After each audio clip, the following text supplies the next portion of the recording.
C'est une journée du 8 mars toute particulière, ici à la Direction générale et interdépartementale de Brazzaville et du pôle de l'Agence congolaise pour la création d'entreprises. Les festivités relatives à la célébration de la journée des droits des femmes n'ont pas empêché ces femmes de vaquer à leurs occupations professionnelles. D'un bureau à un autre, ces femmes commises à la tâche répondent aux besoins des usagers de cette entité publique. En marge de cette journée, une conférence-débat a été organisée au profit de ces femmes. Les thématiques sur la table des réflexions, la place de la femme dans le monde professionnel en 2023 et dans cette agence, le harcèlement en milieu professionnel et les mécanismes pour s'en protéger, mais aussi en conciliant l'éducation et l'environnement familial. Une femme d'abord se démarquer. Si on t'a donné la chance, cette opportunité d'aller à l'école, ça veut dire quoi? Tu as quelque chose dans ta tête. Mais quand tu es dans un milieu qui est professionnel, prouve à ces hommes-là qui pensent que ta place est à la maison. Non, ta place est d'abord. Parce que je dois concilier et mon rôle de mère et mon rôle de femme d'eux. Parce que j'ai partagé le même banc avec toi à l'école. J'ai fait le même cursus universitaire que toi. On a eu les mêmes diplômes. Donc, s'il faut être dans le milieu professionnel, pensez aussi à mon avancement. Parce que si je n'avance pas professionnellement, c'est comme je viens accompagner les hommes.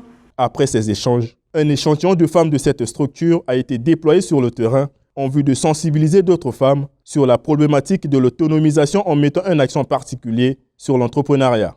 Ce, sous l'impulsion du directeur interdépartemental de Brazzaville et du pôle, Van Arsène Massala. On a pensé à se réunir, venir sur le terrain, sensibiliser les femmes pour leur dire qu'il ne suffit pas de beaucoup pour créer son entreprise. Il y en a, elles se disent, j'ai posé des questions à certaines dames, elles se sont dit que pour créer un établissement, elles se disaient qu'il fallait 1 million.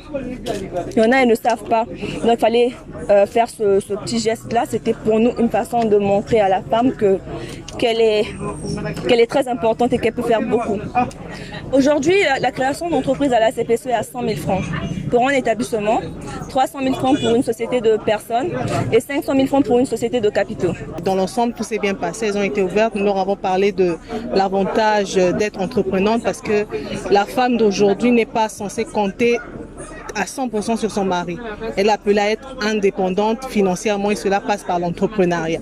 Donc cela a été notre mission sur le terrain et je crois que le message est bien passé. La sensibilisation séduit bien ces femmes en quête d'informations adéquates pouvant faciliter la formalisation de leurs activités.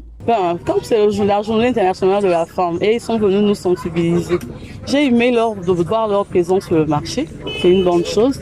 Et ils nous ont appris, nous ont donné les prospectus pour à qui s'adresser pour s'entreprendre, pour entreprendre dans la vie. Et chose qui est importante pour nous les femmes, sur l'autonomisation. Réellement, j'y pensais pas. J'y pensais m'organiser, mais pas dans les normes qui prescrivent. Mais l'occasion fait de la rendre. J'ai aimé leur présence et on verra bien ce que ça va donner. L'Agence congolaise pour la création d'entreprises se donne pour, entre autres missions, accueillir, informer et orienter toute personne physique et morale sur les formalités administratives relatives à la création, l'extension et la modification des entreprises.